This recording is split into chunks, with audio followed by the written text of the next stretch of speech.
Muito bom ter vocês todos aqui, né? A gente está na nossa terceira turma, não é, Alegra? Sim, terceira turma de aprimoramento em funções executivas.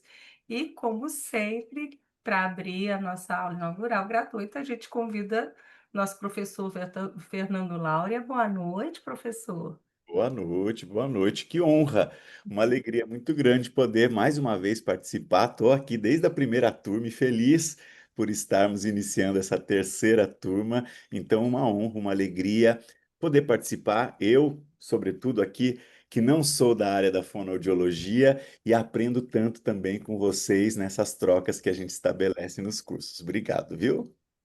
E a Não é para nossa qualquer um, a querida gente. coordenadora, Juliana Rocha. Boa noite, Ju. Desculpa, Alegra, eu tô falando que não é para qualquer um a gente dar a honra da primeira aula, né? A primeira aula é uma aula importante, uma aula em que a gente mostra para que veio, em que a gente precisa, né, fazer os nossos alunos compreenderem que, apesar de um tema tão complexo, é um tema necessário e um tema que, se for direcionado, né, por bons condutores, torna a nossa dinâmica clínica mesmo completamente modificada, né? Então, seja muito bem-vindo, Fernanda. Então, Obrigada sempre. antes mesmo da gente começar, me fizeram uma pergunta. Funções executivas é de qual área? De todas as áreas, função Eu executiva ia é o que falar. nos torna adaptáveis, seres adaptáveis. Não tem dono. Pois é, exatamente. Concorda, Fernanda? Sem dúvida, não. E eu digo que essa colocação, e eu daria a mesma resposta que você, a hora que você falou todas, eu já estava aqui com todas também na língua, na ponta da língua. Eu acho que a possibilidade que nós temos hoje de podermos ter cursos como esses, que a gente traz o aprimoramento em funções executivas, evidencia a importância das funções executivas na nossa vida como um todo. E aí a gente não fala só, é óbvio que aqui a gente tem um foco na questão da linguagem, em todo esse envolvimento fonoaudiológico que é trazido dentro dos cursos da Fonotrade, mas as funções executivas elas são essenciais para a nossa vida. Eu sempre falo que o principal objetivo nosso com relação à estimulação e o desenvolvimento de funções executivas é permitir com que a gente se torne autônomo. Então, quando a gente fala em autonomia, quando a gente fala na possibilidade de desenvolvermos autonomia e de nos tornarmos autônomos, isso está diretamente ligado a funções executivas. E autonomia em todos os sentidos: autonomia emocional, autonomia comunicativa, autonomia ligada às questões da linguagem, da comunicação, autonomia voltada à própria possibilidade que nós temos de tomada de decisão, de sermos mais assertivos naquilo que a gente quer. Então, esse papel das funções executivas, ele é extremamente importante e eu acredito que desenvolver esse olhar, como a gente traz nesse curso, e sempre que falamos em funções executivas, é algo que é muito fundamental, porque a gente se refere e traz muito a questão do desenvolvimento cognitivo e não presta atenção na importância que a gente tem que ter na estimulação também do desenvolvimento executivo para que, inclusive, nós consigamos uma perfeita utilização e uma perfeita possibilidade de colocar em prática as habilidades cognitivas. Então, isso é fundamental, isso é essencial. Vai me cortando, porque senão eu começo a falar. Não, E aí maravilha. já viu. Então é mais do que tá mais do que justificado, né? Por que você começa a nossa aula, porque as informações que você passa realmente são é, fundamentam o nosso conhecimento para que a gente possa compreender o que vem depois. Então eu vou aproveitar essa deixa, né? Porque senão ele não me dá essa oportunidade, mas eu vou aproveitar essa deixa para compartilhar aqui a o corpo docente dos nossos professores. Vocês conseguem visualizar? Conseguem visualizar aqui? Então tá. Então, olha, queria convidar A vocês para introduzir agora. conhecerem os professores que fazem parte do nosso curso na terceira edição. Professor Fernando Lauria, professora Juliana Rocha, Tatiane Miranda, Thaisa Giannichini, Carla Faeda, Vanessa Vicente e Maura Sanches. A gente tem uma novidade nessa edição, né? A gente introduziu processamento auditivo, né? E com Exatamente. a professora Maura Sanches, vocês podem desfrutar dessa oportunidade. Eu sou fã carteirinha da Maura, né? Nós já tínhamos, né, as primeiras duas turmas, né, com um retorno muito bacana dos nossos alunos, o que deixa a gente sempre muito feliz, né, terminar um módulo, na verdade, terminar um aprimoramento como esse com tantas devolutivas bacanas, mas a gente sempre quer um pouquinho mais, né?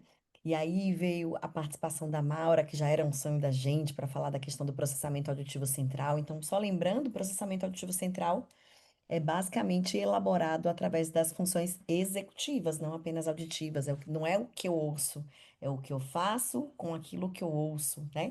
Como que nós vamos lidar com todas essas informações que chegam através das vias auditivas, sejam elas através das zonas primárias e secundárias. E aí o convite para a Maura, e que ela aceitou, deixou a gente sempre muito feliz, né? E a Thaisa Genequini para falar, né? Eu falo muito sobre linguagem, mas a gente vai ver, vocês vão ver durante o aprimoramento que as funções executivas elas são imprescindíveis para a fonologia, né? Se eu penso na aquisição de um novo fonema, que não fazia parte do meu inventário de palavras, toda vez que eu vou produzir aquela palavra que eu fazia ela de uma outra forma, ou seja, de forma automática, eu preciso de uma habilidade chamada automonitoramento, e automonitoramento é uma habilidade executiva, que é saber qual é a parte da palavra que era produzida de forma automática que eu preciso modificar. Então, as funções executivas são imprescindíveis, inclusive,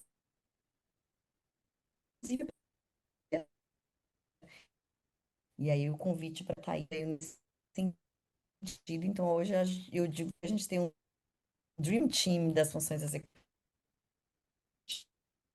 Acho que tá parando, né? Tá É, bloqueando. para mim tá travando. Agora em setembro, e Tá ter travando Fernando, um né, pouquinho, Ju. capitaneando lá de neurociência.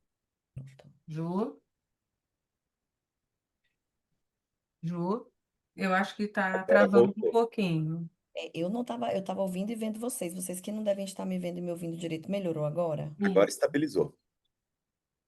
Deixa eu ver aqui. Eu vou só mudar minha rede, peraí. Eu que estou roubando a internet da Ju.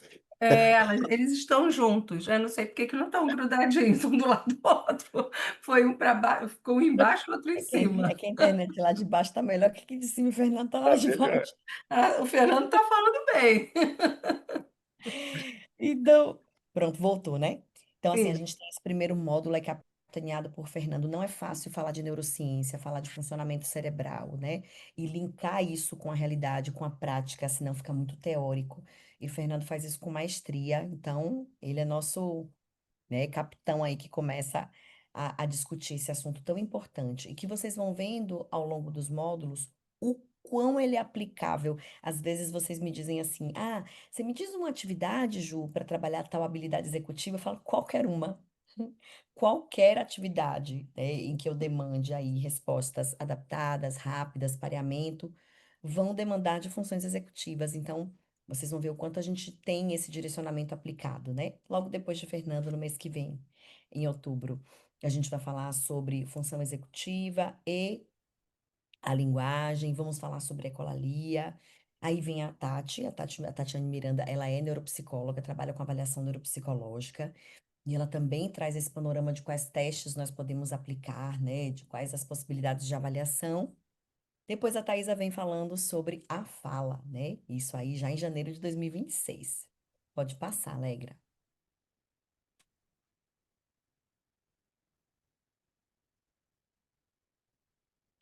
Aí a Thaisa continua falando sobre essa questão de fala. E aí a gente tem um módulo muito bacana, que é o módulo da Carla Faeda e da Vanessa Vicente, falando das questões de aprendizagem e da questão do TDL, né? O impacto das funções executivas e quais áreas podem estar afetadas ou não.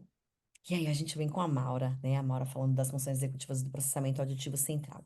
E aí a gente fecha o nosso curso em junho do ano que vem, eu e a Thaisa Janequini discutindo casos clínicos de funções executivas. Então, assim, é realmente o time que eu queria ter do meu lado. E eu fico muito lisonjeada, tanto de estar com eles, quanto de eles terem aceito o meu convite. E estendo esse convite para vocês, porque o fonoaudiólogo precisa compreender a importância das funções executivas para a linguagem, para, né, o desempenho social e o quanto o domínio disso modifica e empodera mesmo as ações clínicas da fonoaudiologia, né?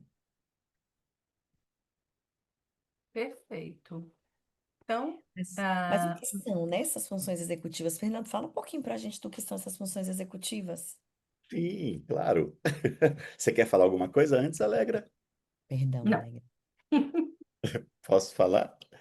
Que a Alegra já percebeu que eu começo a falar e não tenho controle inibitório. Isso é função executiva, gente. Perfeito. Já aprendendo já na Essa é, prática, pessoal. trazendo a prática para a realidade, isso é uma disfunção executiva.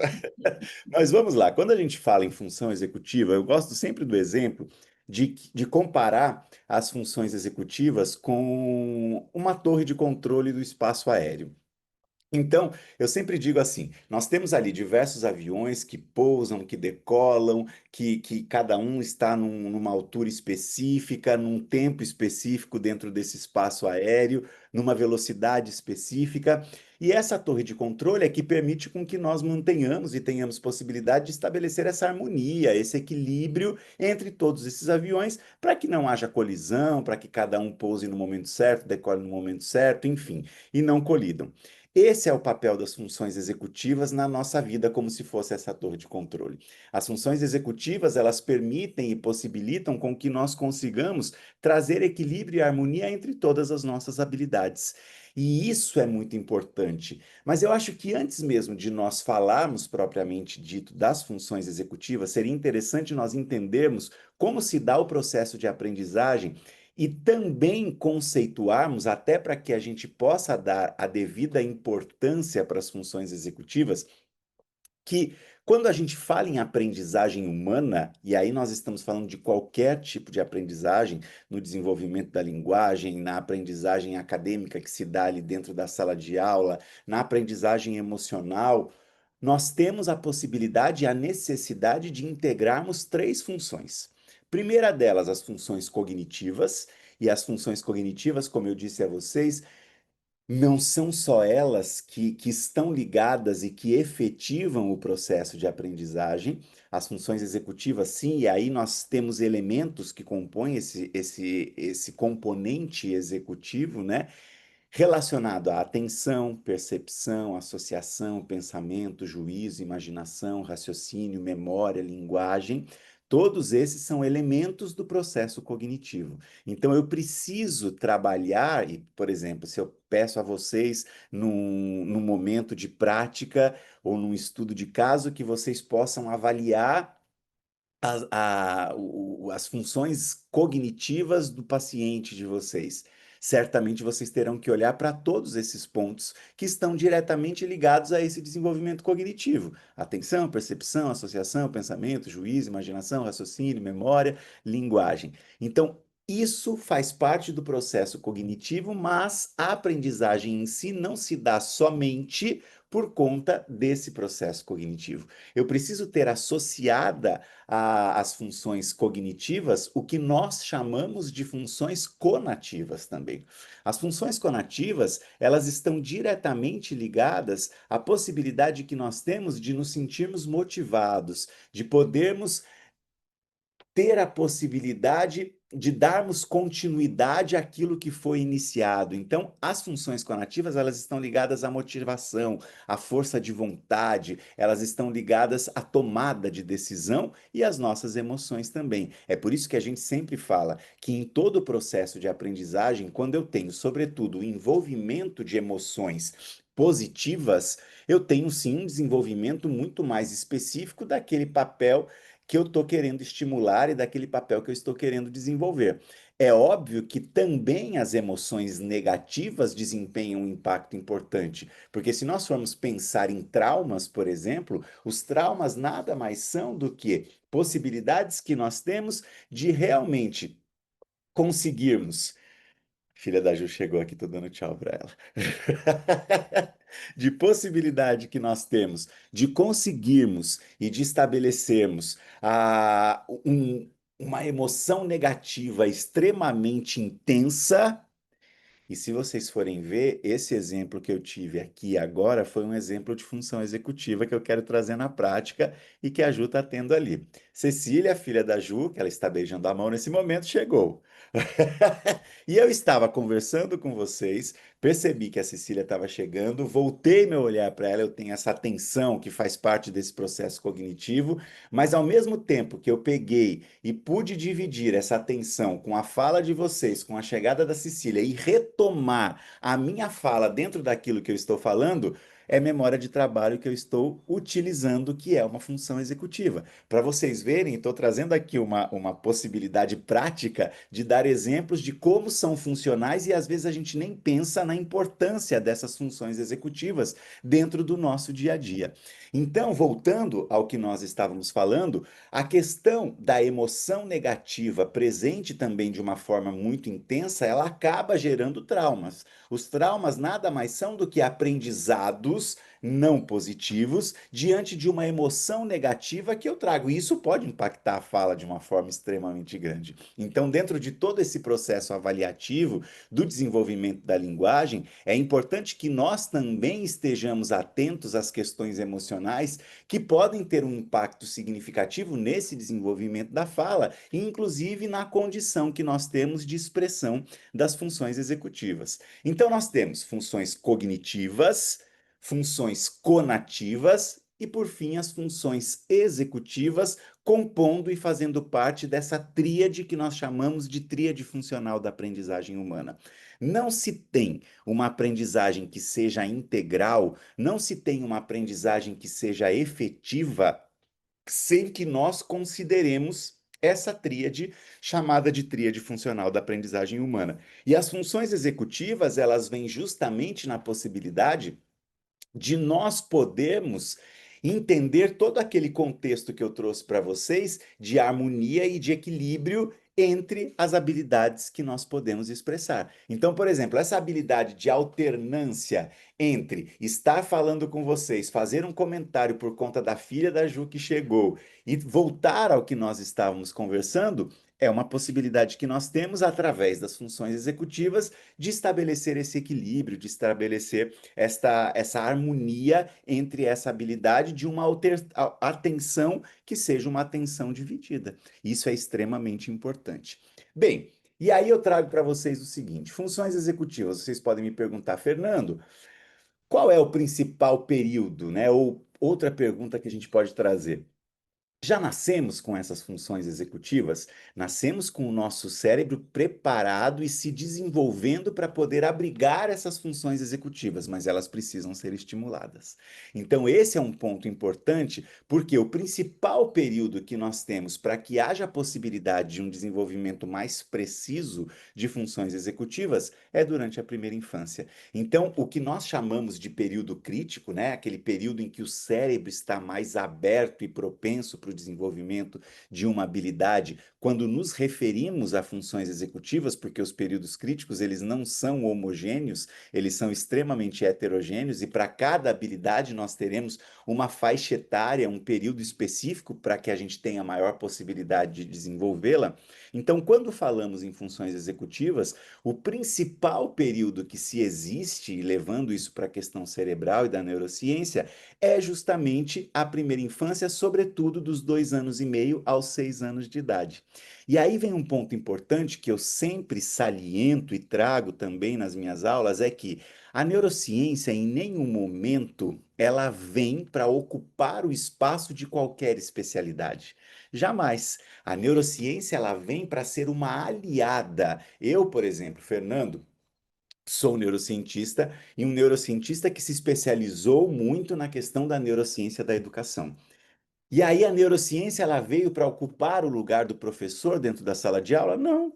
Tanto não veio que eu, Fernando, que vim da área da saúde, minha primeira graduação foi em odontologia, vim da área da saúde e fui fazer pedagogia para que pudesse entender o chão da sala de aula, e isso demonstra que a neurociência não vem ocupar o lugar da pedagogia. Assim como a neurociência também não vem ocupar o lugar da fonoaudiologia. E eu estou aqui, mesmo não sendo um fonoaudiólogo, tendo a possibilidade de conversar com vocês e mais do que conversar, de aprender com vocês, e eu sempre digo que eu saio muito mais rico, sobretudo quando eu lido com profissionais que não são da minha área, porque eu aprendo demais, eu estabeleço conexões, eu estabeleço relações, e isso enriquece a minha prática. não é? Então, a neurociência vem para que a gente possa, num primeiro momento, entender a intencionalidade das nossas práticas, no caso de vocês, que eu acredito que a grande maioria que está aqui são fonoaudiólogos, então, das práticas fonoaudiológicas de vocês, por quê? Porque todas essas manifestações que nós temos e que são aí voltadas a atenção para a fonoaudiologia, elas advêm do nosso cérebro. Assim como todas as habilidades, a possibilidade que eu tenho de poder gesticular, brincar com a Ju, olhar o chocolate que está aqui em cima da mesa e ficar morrendo de vontade de comer esse chocolate. Vou falar, gente, tá me matando esse chocolate aqui em cima da mesa. Ó, ó. Elisa te mata. Todas essas possibilidades. Ela foi tomar banho, eu vou aproveitar o momento. Todas essas possibilidades, elas vêm do meu cérebro. Então, não que o cérebro ele seja, na verdade, tudo na nossa vida, mas sem dúvida nenhuma é a central de comando, é a central de controle que nós temos para que a gente tenha a possibilidade de expressar essas nossas habilidades, inclusive as habilidades voltadas à linguagem, as habilidades comunicativas, que está diretamente ligada à área de vocês. Então, quando eu entendo como esse cérebro funciona, e esse é o objetivo da neurociência, quando eu entendo como esse cérebro funciona, eu posso ser muito mais assertivo dentro das minhas práticas fonoaudiológicas, porque eu entendo esse cérebro e digo a vocês, não existe receita de bolo para qualquer área que seja. Então, se nós estamos falando aqui sobre funções executivas e falaremos certamente, vocês trarão dentro desse curso a possibilidade de diversas condições associadas a possíveis déficits que existem dessas funções executivas, quando eu entendo como esses cérebros funcionam e cada um dos nossos cérebros funciona de uma maneira única, eu tenho possibilidade de ser muito mais assertivo dentro daquilo que eu vou fazer. Então, a possibilidade através do entendimento da neurociência, de poder desenvolver práticas que sejam muito mais direcionadas e assertivas para as necessidades individuais que os meus pacientes apresentam, cresce de uma maneira extremamente grande. E aí vem esse papel das funções executivas, esse olhar que nós temos que ter com relação ao desenvolvimento das funções executivas, sobretudo na primeira infância, entendendo que as funções executivas, elas têm esse boom de possibilidade de desenvolvimento na primeira infância, com um aprimoramento dessas funções executivas durante a adolescência, e com a possibilidade, sim, de, através dessa intervenção e desse olhar mais específico na primeira infância, com esse desenvolvimento na adolescência, chegar na vida adulta com uma possibilidade de autonomia, já que esse é o principal objetivo de desenvolvimento das funções executivas, e que eu trouxe para vocês lá no começo da nossa fala, chegar na nossa vida adulta com uma possibilidade de autonomia muito maior. Aí vocês podem me perguntar, Fernando, você está falando que o principal período para estimulação de função executiva é a primeira infância, correto? Sim, correto. Então significa que se eu não estimular na primeira infância, eu não tenho possibilidade de desenvolver mais essas funções executivas? Lógico que não, porque o nosso cérebro é plástico, ele é passível de ser estimulado e desenvolvido durante toda a nossa vida. É óbvio que sim, eu não posso negar que quando eu aproveito esse período de plasticidade cerebral maior, que sobretudo acontece durante a primeira infância, a possibilidade que eu tenho do desenvolvimento dessas habilidades de uma maneira muito mais específica, primorosa, habilidosa, é maior. Isso eu não posso negar. Mas isso não significa que, diante dessa não estimulação tão efetiva na primeira infância, que eu não tenha a possibilidade de estimular posteriormente. E aí vem a necessidade de nós realmente entendermos, sobretudo, que essa estimulação é uma estimulação contínua. Porque, seguindo essa linha cronológica, inclusive, quando eu penso em funções executivas, o ápice que eu tenho de poder expressar essas funções executivas, o ápice de desenvolvimento se dá ali durante a primeira infância. Mas é por volta dos 20, 25 até os 30 anos que eu tenho a maior possibilidade de expressar essas habilidades. Porque com 30 anos, naturalmente, a gente começa um declínio executivo. Isso não é algo que seja extremamente necessariamente comprometedor, mas é algo, sobretudo, que está ligado à possibilidade que nós temos de entender que essa estimulação tem que ser constante. Essa possibilidade de eu pensar fora da caixa, muitas vezes, de eu estabelecer esse controle inibitório. Então, quando a gente fala, igual a Ju trouxe, nossa, o que que eu posso fazer para estimular a função executiva? Vocês viram exemplos práticos que eu fiz aqui agora de uma coisa inesperada, cotidiana, mostrando a possibilidade de estimulação de função executiva. Então, se eu pego, por exemplo, uma pessoa adulta e vou ali fazer um sudoku, caça-palavras, isso também estimula a função executiva. E é essa necessidade que eu tenho de dar continuidade. O próprio tricô, crochê, gente, é fantástico para isso. Se eu falar, por exemplo, na música, né? Tocar um instrumento musical, isso estimula a função executiva de uma forma fabulosa. Então, são possibilidades práticas que nós temos de darmos continuidade a essa estimulação de função executiva. E eu sempre trago, existem diversas funções executivas, eu sempre trago a possibilidade de pensarmos em três delas que eu considero as principais funções executivas e os pilares essenciais quando nós falamos em funções executivas, que são memória de trabalho, flexibilidade cognitiva e controle inibitório.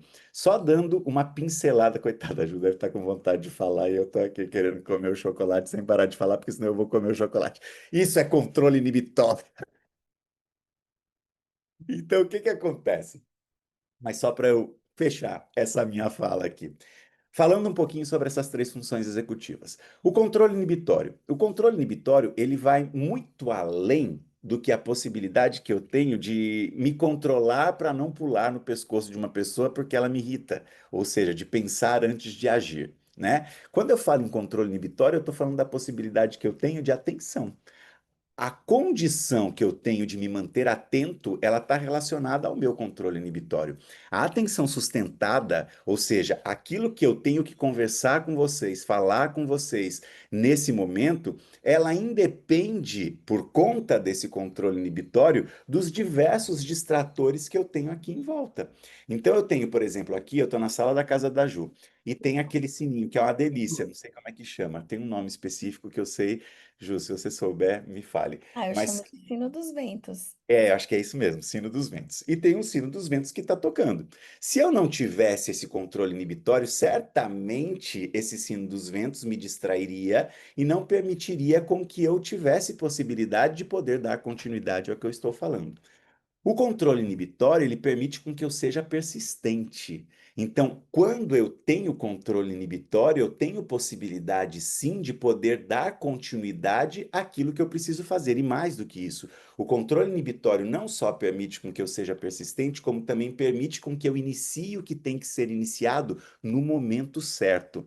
E aí a gente pode fazer um paralelo com alguns transtornos, porque toda vez que nós falamos em um transtorno, nós estamos falando de um déficit de função executiva. Então não tenham dúvida, quando uma pessoa apresenta um transtorno, ela certamente necessitará e terá um déficit de alguma ou de algumas dessas funções executivas de uma forma mais prevalente.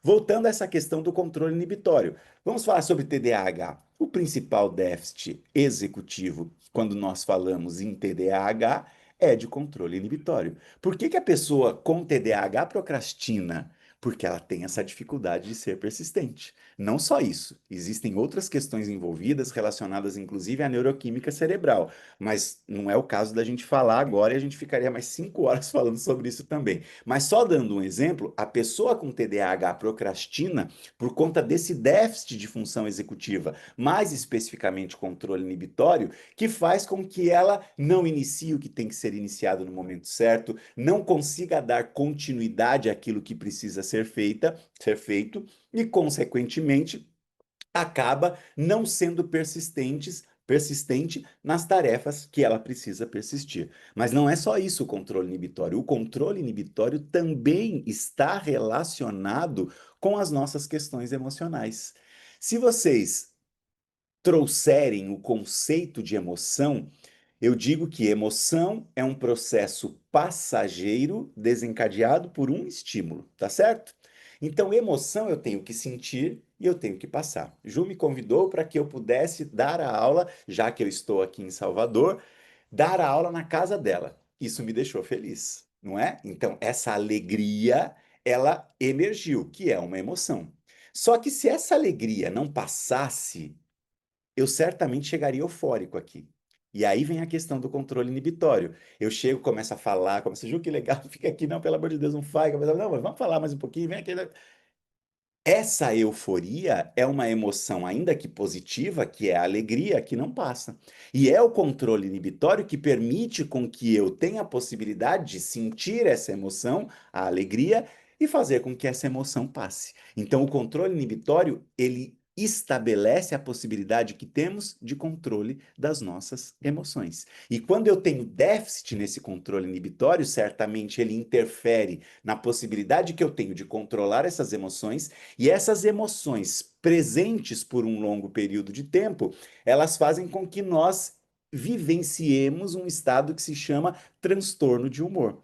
E aí vem o quê? A ansiedade, que é medo que não passa, a depressão, que é tristeza que não passa, e todas essas emoções constantes, voltando para a área de vocês, influenciando de uma forma significativa, quando eu falo na primeira infância, no desenvolvimento dessa linguagem, e mesmo posteriormente na própria expressão comunicativa que nós temos. O quanto nós não vemos de prejuízo na linguagem das pessoas que passam por questões voltadas à ansiedade e à depressão, tudo isso ligado ao quê? A um déficit de controle inibitório. Vocês estão vendo o papel das funções executivas? Estou trazendo isso só para elucidar como elas são importantes na nossa vida.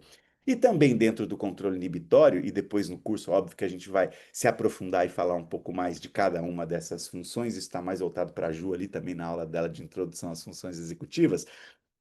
Quando eu tenho essa possibilidade de falar do controle inibitório, eu tenho também condição de poder aguardar a gratificação, né? Então, eu vou fazer um curso e eu tenho o certificado que eu vou receber desse curso. Ah, não, mas eu quero o certificado desde o começo, pelo amor de Deus, eu preciso desse certificado. Quando vai chegar? O Alegra, fala para mim, quando vai chegar esse certificado? O curso nem começou, mas a gente já quer o certificado. Então, isso também está ligado ao controle inibitório.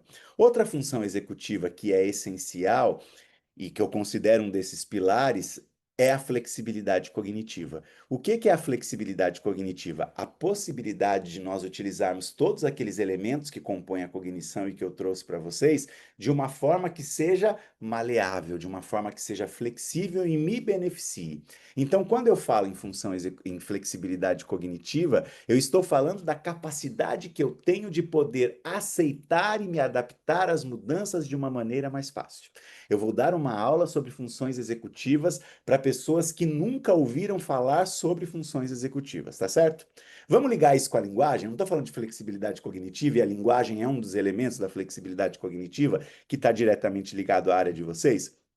Então, eu vou dar essa aula sobre funções executivas para pessoas que nunca ouviram falar. Certamente, a minha linguagem terá que ser uma linguagem mais simples, uma linguagem que seja acessível e que permita com que eu alcance essas pessoas que não têm conhecimento sobre isso.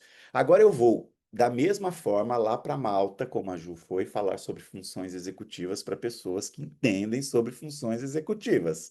Aí sim, eu posso usar uma linguagem que seja uma linguagem mais técnica, uma linguagem que seja mais científica, mais rebuscada, porque eu parto do princípio que essas pessoas que estão lá no Congresso sabem, têm conhecimento sobre funções executivas e eu conseguirei alcançá-las mesmo com essa linguagem mais técnica. Isso é flexibilidade cognitiva. Eu poder adaptar essa minha linguagem de modo que eu alcance públicos que sejam diferentes, ainda que eu tenha o mesmo tema sendo abordado para esses dois públicos. Quando falamos, por exemplo, em transtorno do espectro do autismo, o principal déficit executivo está relacionado à flexibilidade cognitiva. Então, por isso a necessidade da antecipação, da previsibilidade. E por fim, a terceira que eu considero dentro desses três pilares das funções executivas, a memória de trabalho. A memória de trabalho é essa memória de curtíssimo prazo, uma memória que dura alguns segundos aí, uns 2 minutos no máximo, e que permite com que eu dê sentido às coisas. A memória de trabalho, ela não é simplesmente a possibilidade que eu tenho de poder gravar um número de telefone. Hoje a gente nem faz mais isso, e isso tem prejudicado muito, gente. A vida moderna não faz com que nós trabalhemos e estimulemos essas funções executivas como nós estimulávamos na minha época. Então, há 50 anos, eu não tinha. Há 50 anos, a Ju mandou mensagem para mim no WhatsApp. Mas fala, viu? Foi essa mensagem que ela mandou. Eu vou parar, Ju. Eu estou acabando. Estava aberto o WhatsApp aqui no computador e eu vi. Não podia perder a. Eu perco a amizade, mas não perco a piada. Não, mas isso faz a gente descontrair. Mas falo mesmo, gente. Isso é falta de controle inibitório, viu? Eu sempre digo que eu peço ajuda à Nossa Senhora da frase curta para que ela tenha a possibilidade de me ajudar a falar menos. Eu tô Mas brincando com você. eu sei que tá. Mas é que foi engraçado também chegar sua mensagem aqui no meio da aula. Mas quando eu falo nessa memória de trabalho, só voltando um pouquinho, olha, memória de trabalho funcionando aqui mesmo com a brincadeira da Ju. O que que acontece? Há 50 anos, nós não tínhamos todos esses aparatos tecnológicos que nos ajudam de uma forma absurda, mas que também nos impedem do desenvolvimento de algumas habilidades que nós estimulávamos muito mais anos atrás. Então, antes, para eu ligar para minha mãe, por exemplo, para meu pai, eu tinha que saber o número de telefone deles, ou eu tinha uma agendinha manual que eu anotava e eu ia lá olhar. Mas eu sabia. Hoje, se você duvidar, se você bobear, na verdade, a gente não sabe nem o nosso próprio número de telefone. Que dirá o número de telefone da Ju? Eu não faço nem ideia do número de telefone da Ju. Só sei que é 71, mas não faço ideia de qual. Sei que começa com 9, mas o resto não faço ideia. Por quê? Porque eu tenho gravado aqui no meu celular o número da Ju e quando eu preciso, ao invés de digitar o número, eu digito Ju, vai lá, eu pego, ligo para ela. Então, a memória de trabalho é mais do que essa possibilidade que eu tenho de guardar um número, ou de guardar um token, que chega às vezes no meu e-mail e eu tenho que gravar aquele número, apesar que eu posso copiar e colar hoje, né? Mas eu tenho que gravar para digitar aquele token. A memória de trabalho, ela permite com que nós tenhamos possibilidade de interpretar a linguagem oral, de interpretar a linguagem escrita. A memória de trabalho, ela permite com que eu estabeleça sentido entre as coisas, ou seja, com que eu consiga diferenciar que eu estou sentado na mesa da Ju, que na minha frente tem um computador, que na frente do meu computador tem uma cadeira, que atrás dessa cadeira tem um sofá. Isso é minha memória de trabalho. E mais do que isso, a memória de trabalho também possibilita com que a gente consiga ter um gerenciamento do tempo de uma forma precisa. Bem, meu controle inibitório vai agir agora. Eu vou parar de falar, que daqui a pouco eu vou receber uma mensagem da Alegra dizendo que eu estou falando demais. Não, Alegra, eu não faria isso. Eu queria Mas, só puxar o. Desculpa, amigo. não, eu estou falando só para concluir que a gente precisa estar atento no papel que essas funções executivas desempenham na nossa vida, que elas estão ligadas em todas as atitudes, habilidades e comportamentos que nós expressamos, e mais do que isso, que elas precisam ser estimuladas continuamente, sobretudo na primeira infância, mas durante a nossa vida toda, porque é elas que permitem com que nós consigamos essa autonomia. Então, para que nós cheguemos lá na terceira idade e não estejamos tão dependentes, é a maneira como lidamos e trabalhamos essas funções executivas que permitiram. Não estou falando de uma questão física, que eu posso ter um comprometimento físico, mas, sobretudo, da questão intelectual, é a forma como estimulamos e trabalhamos essas funções executivas que vão permitir com que nós cheguemos com muito mais autonomia lá na frente. Pronto, Ju! E que eu queria fazer o link, né, do Fernando, quando ele falou da gente ter que adaptar a linguagem, né, que ele deu o exemplo lá de Malta e dele falando para um público que talvez não conheça, eu tenho certeza que você, fonoaudiólogo, se lembrou da pragmática, né, a habilidade pragmática tão importante para a gente adaptar esse conteúdo, para a gente se colocar no lugar do outro, para a gente poder selecionar a palavra ou a frase certa para aquele núcleo social, ela é executiva, né? Então, a pragmática, ela deriva de uma habilidade executiva, que é a teoria da mente, ela deriva da criatividade. Montar uma frase nada mais é do que uma atividade de criatividade. Eu preciso abrir, ter um pensamento e abrir gavetas para selecionar a melhor forma de atingir o meu objetivo comunicativo. né? Assim como toda a condição que nós temos de organizar a nossa gramática, de compreender o posicionamento do pronome, de compreender flexão de verbo, nós fazemos tudo isso antes de saber o que é a gramática. A gente vai aprender o que é uma flexão de verbo a partir dos 7 anos, mas com 3 anos e meio a gente já flexiona verbo. Tudo isso é executivo. Então, categorização semântica, organização sintática, manipulação de esquemas semânticos para construção de frase é executivo. Então, a linguagem ela se constrói e se constitui dentro da função executiva associada à função cognitiva. Por isso que quanto mais conhecimento nós temos sobre essas questões executivas, mais a gente consegue direcionar o raciocínio clínico para uma intervenção efetiva. Quem aqui não conhece uma pessoa, por exemplo, com autismo com 7, 8, 9 anos, que tem muitos erros fonológicos remanescentes, erros persistentes de fonologia, por falha de automonitoramento, por falha executiva e não necessariamente por uma falha fonológica. Então, a associação desse conhecimento, né, beber da área da função executiva, é imprescindível, né, para o novo fazer fonoaudiológico, para que a gente possa dar conta de discutir em equipes interdisciplinares, né? Por isso que é muito interessante quando a Alegra traz essa primeira pergunta, assim, de que área é a função executiva? De absolutamente todas as áreas. Né? Nós precisamos de função executiva para executar qualquer atividade que nos torne, Eu né, creio que foi seres humanos pensantes adaptados, né? Então, o convite está aí, vocês conseguem, acho que vocês conseguiram ter uma ideia de que, assim, em 50 minutos, o quanto a gente já trouxe, né, de conteúdo. Imagino que nós vamos ver nesses meses todos juntos, com muito É. material, com muita discussão, tudo muito aplicável, porque o nosso objetivo é a prática clínica, né, melhorar a prática clínica. Eu estou E eu proibido de queria que, se falar, mas vocês tivessem perguntas, né, que vocês fizessem perguntas. O pessoal está quietinho, Fernando. também, depois do tanto que eu falei, coitados. Ficaram até acanhados de fazerem perguntas. Mas podem perguntar, gente, e principalmente na aula. Essa interação é muito rica, né? Eu digo que é aí que a gente aprende e troca experiência um com o outro. Então, fiquem à vontade para vocês perguntarem. Inscrevam-se no curso, porque, imagina, eu com Eu 50 tenho mil. uma pergunta. Ai, meu Deus, Aqui que pergunta. tem uma observação. Absorvendo tudo, né? Foi colocado aqui no. Como foi feita essa absorção, essa coisa? O que que ela precisou fazer para absorver? O que que ela precisa fazer para absorver tudo que vocês estão falando? Perfeito, perfeito. Quer falar, Ju? Vamos lá, vou começar, né?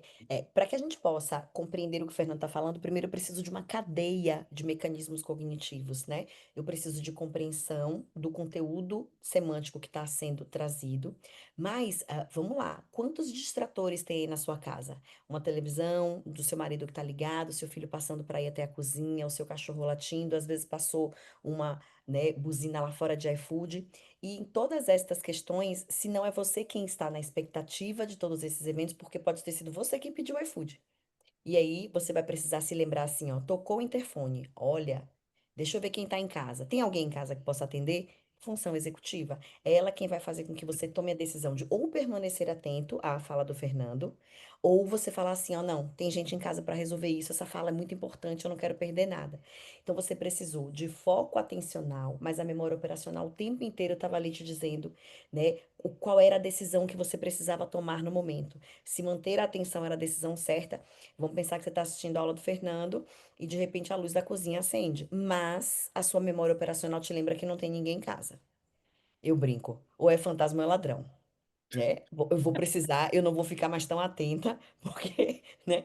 Então é muito importante que a gente compreenda que é uma cadeia de eventos, né? Eu costumo falar sempre nas aulas assim, a manutenção de foco, ela não é uma habilidade palpável, ela é uma relação entre a memória operacional e o controle inibitório. A memória operacional me lembra a decisão que eu tenho que tomar e o controle inibitório me faz ou permanecer ou modificar de ação, né?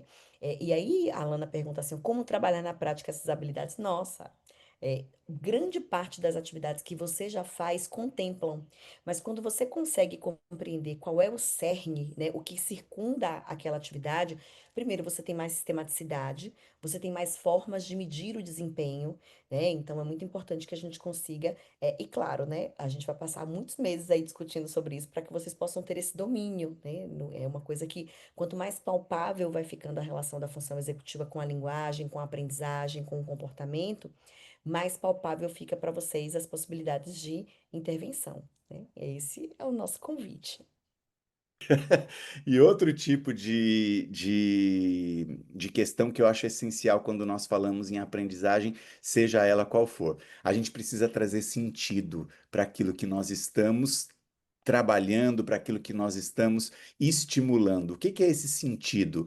Ligar o conteúdo que nós estamos passando, por exemplo, eu tenho um exemplo muito clássico. Tinha um paciente meu que passava com uma fono e ele não gostava, aqui trazendo para a prática de vocês, ele não gostava de ir à fono. Por quê? Ele era uma pessoa com T21, né, com síndrome de Down, e ele tinha um déficit realmente na questão da articulação da fala extremamente significativo. E isso para ele era difícil, né? Articular essa fala era difícil. E a forma como a fono trabalhava não o motivava. E aí vem a questão das funções conativas.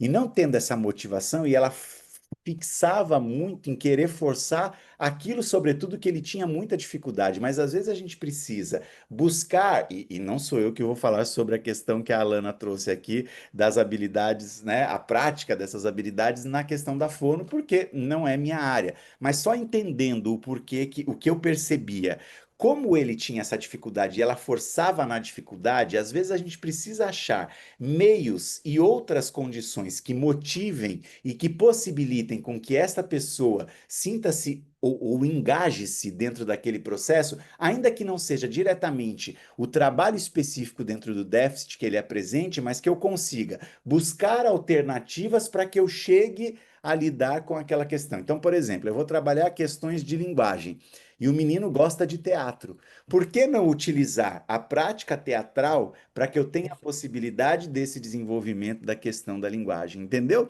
É nesse sentido que eu estou falando. A motivação é importante. E um outro ponto que é essencial para a absorção. Eu preciso ter um sono de qualidade.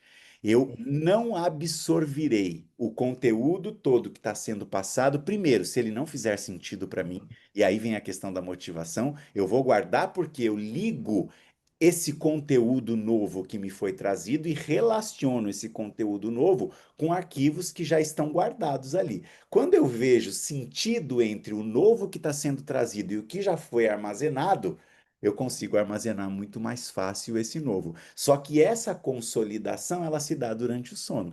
Então a gente também precisa pensar no sistêmico para entender que nós temos que ter um sono de qualidade, nós temos que ter uma alimentação, uma nutrição que seja de qualidade, porque todo esse processo vai estar interferindo diretamente no quê? Na conexão que eu tenho entre essas células responsável por essa habilidade específica. E isso permite com que esse hábito seja muito mais desenvolvido e aprimorado e apresentado quando eu tenho toda essa junção.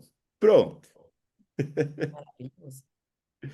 A gente gosta de te ouvir falar. É, Ah, que coisa boa. E é uma alegria sempre estar aqui falando com vocês também. Sem dúvida. O que você falou é muito interessante. A gente tem visto nos congressos como o sono tem sido trazido como um fundamental para a Essencial. aprendizagem. Essencial. É E aí, essencial, é isso mesmo, é muito dentro bom. até do meu módulo, coisa que eu não abordava muito nos outros, eu vou trazer um pouquinho também, é o impacto do uso excessivo de telas nesse processo de aprendizagem também e nessa conexão. Então, eu vou trazer uma abordagem aqui um pouco dentro dessa primeira aula que a gente terá aí daqui 15 dias. Sem dúvida. Hoje a gente sabe que crianças não podem, né? Até 2 anos as telas são proibidas. Olha como fecha tudo, né? Impressionante, Aham. né? E onde como está tudo ligado, interligado ao é, processo de aprendizagem. sem E é dúvida. uma delícia, como sempre, ouvir vocês dois falando sobre esse tema. Ah, E, que coisa ó, tem elogios aqui dizendo que a aula é riquíssima, tá amando, que aula linda. E, de fato, boa. é mesmo. Obrigado. Porque é um tema que faz parte do nosso dia a dia. A gente não se dá conta, mas como a Ju mesma colocou, né, e quando perguntaram como é que se trabalha, a gente já faz isso, mas Uhum, compreender por quê e o que que está acontecendo durante a nossa intervenção é que é lindo. Sem dúvida, É com certeza. que é lindo. É E muitas verdade. vezes a gente faz alguma coisa, a gente sabe que vai melhorar, mas como isso se processa no nosso desenvolvimento é maravilhoso. Sem dúvida. Encantada. A gente é suspeita, né, Fernando, para falar Ah, sobre isso. eu sou apaixonado por funções executivas, né? Então eu falo mesmo com os olhos cheios de alegria e de paixão pelo que nós estamos conversando e estamos falando, porque eu entendo essa importância. Sobretudo a Ju também, e eu me dediquei também muito aos transtornos do neurodesenvolvimento, então a gente percebe a importância que a gente tem desse olhar diferenciado para a estimulação de funções executivas e o quanto nós vemos a progressão dos nossos pacientes, dos nossos alunos, quando nós temos a possibilidade de intervir de uma forma mais precisa com a estimulação de função executiva. É transformador e é um divisor de águas aí realmente no desenvolvimento desses meninos.